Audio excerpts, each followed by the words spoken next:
Hello everyone, welcome to education rise. दोस्तों, हम कर रहे हैं क्लास 11th के लिए इंग्लिश का जो थर्ड चैप्टर है और डिस्कवरिंग टट, उसके क्वेश्चन आंसर्स कर रहे हैं। और आज ये हमारा सेकंड वीडियो है।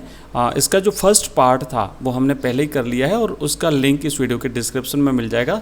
साथ ही ऊपर आई बटन पर भी उसका लिंक मिल जाएगा। अगर आप लोगों को वो देखना है पार्ट तो ज़रूर देखिएगा। इसकी पीडीएफ भी मैं अवेलेबल कराऊंगा। आगे बढ़ते हैं और यहाँ पर सबसे पहले हम देखते हैं ये जो क्वेश्चंस हैं वर्किंग विथ वर्ड्स। जो नेक्स्ट क्वेश्चंस हम करने जा रहे हैं वर्किंग विथ वर्ड्स, इसमें क्वेश्चन है given below are some interesting combinations of words, explain why they have been used together.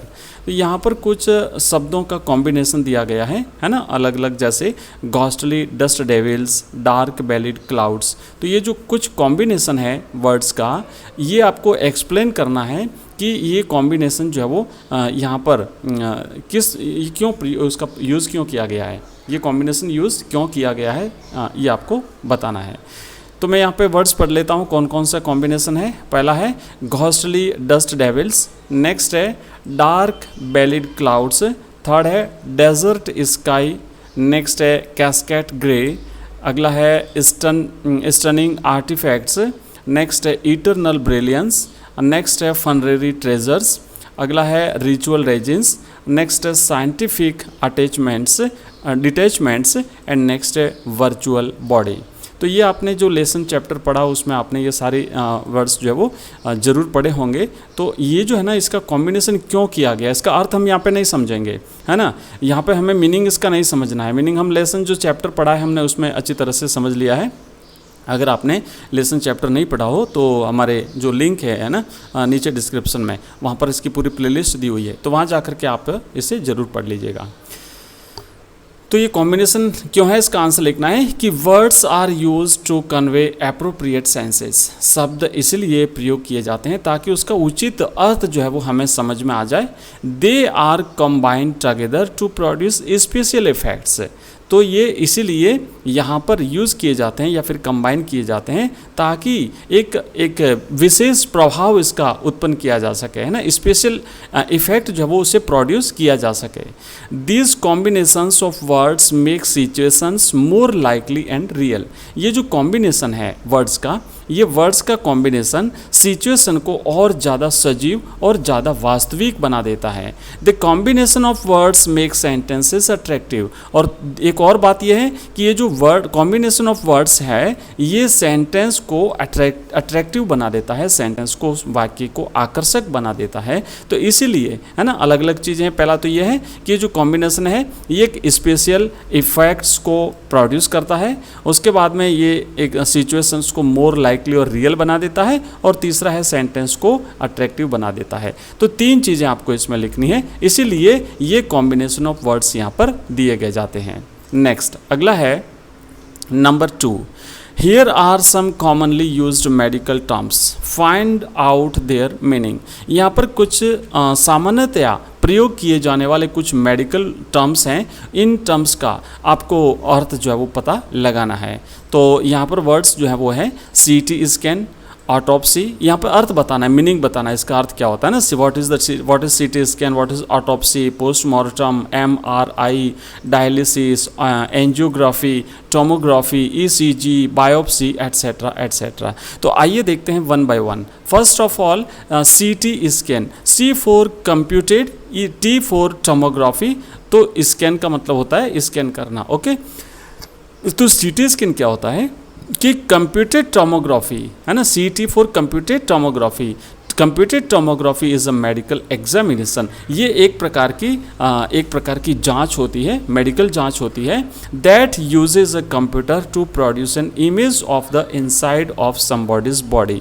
तो ये किसी व्यक्ति के शरीर के अंदर की इमेज को प्राप्त करने के लिए, है ना, शरीर के भीतर की इमेज, भीतर का चित्र प्राप्त करने के लिए जो है वो CT स्कैन किया जाता है बॉडी फ्रॉम एक्सरे और अल्ट्रासाउंड पिक्चर्स। किसके माध्यम से? एक्सरे के माध्यम से और अल्ट्रासाउंड पिक्चर्स के माध्यम से जो है उस किसी भी व्यक्ति के, किसी मरीज के, किसी भी इंसान के शरीर के भीतर की इमेज प्राप्त करने के लिए कंप्यूटर के माध्यम से जो है वो एक्सरे किरणों द्वारा एक उसका CT स्कैन किया जाता है।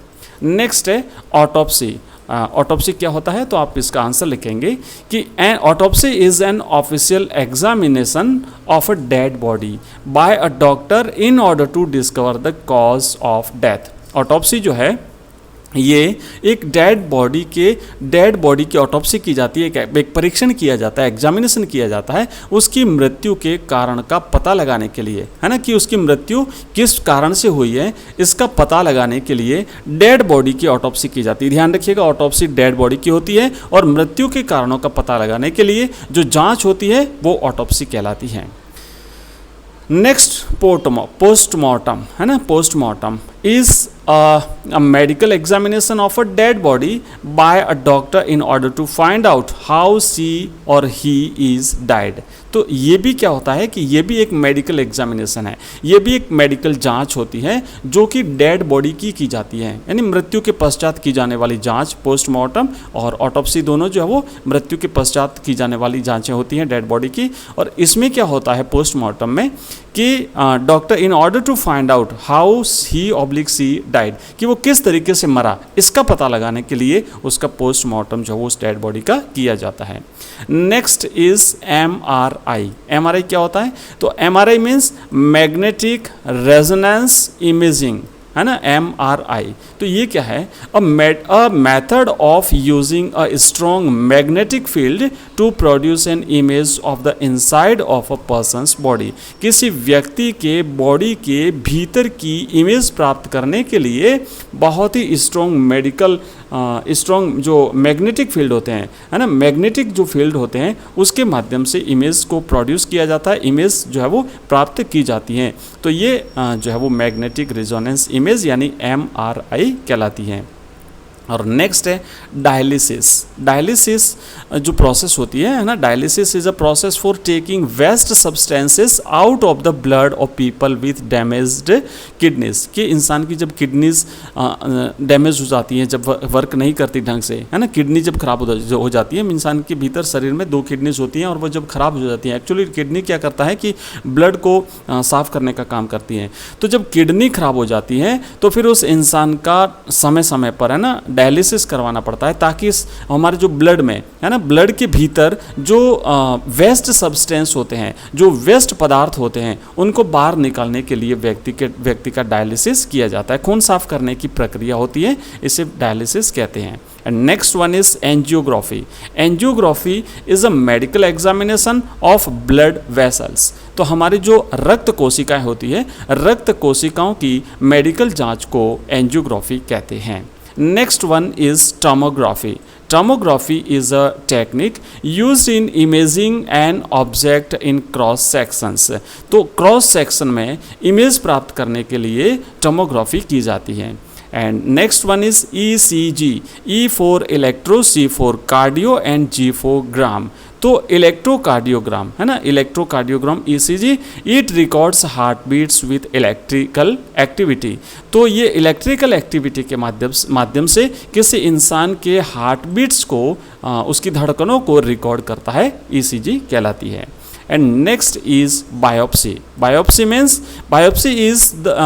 means the removal and examination of tissues.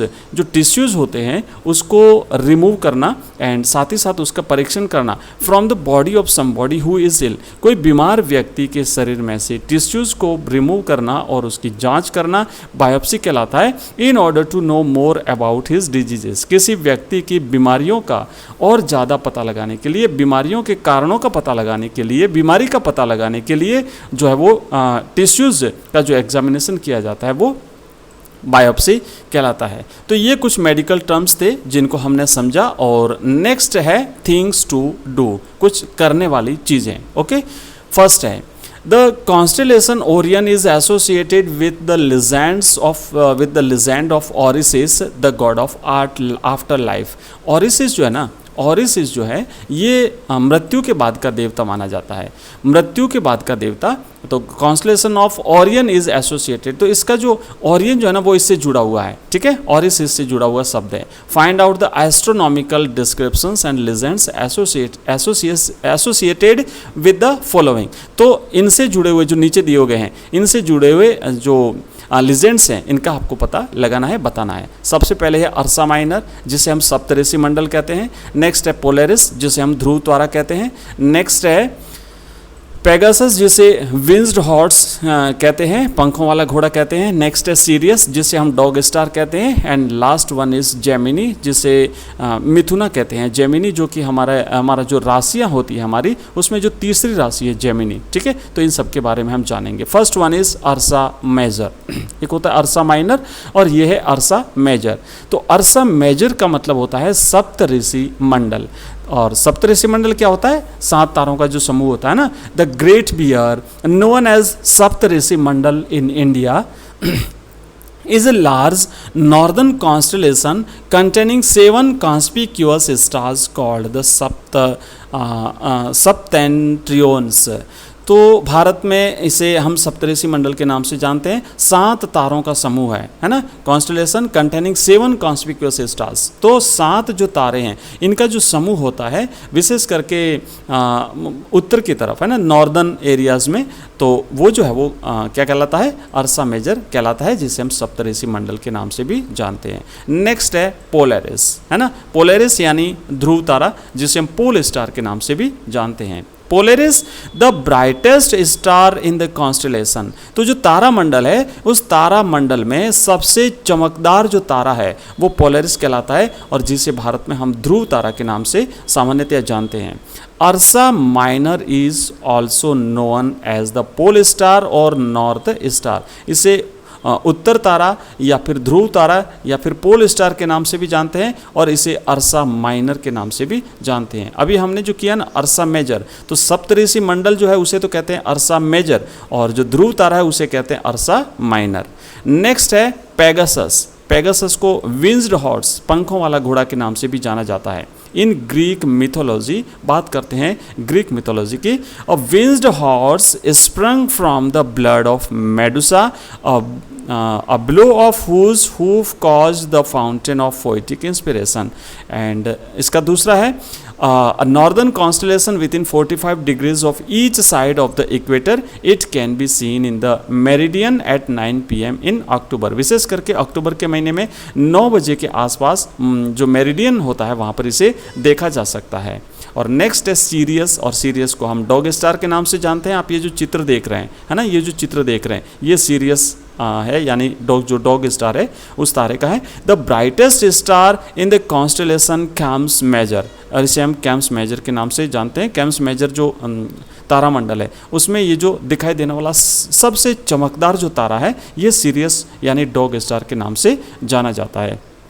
Next one is Gemini, और जेमिनी जिसे मिथुना के नाम से जानते हैं। A constellation the twins, the third science of the zodiac. हमारी राशि का जो तीसरी राशि है, राशि फलों में जो तीसरी राशि है ना, जो टोटल 12 राशि होती हैं उसमें जो तीसरी राशि है वो जेमिनी के नाम से जानी जाती है।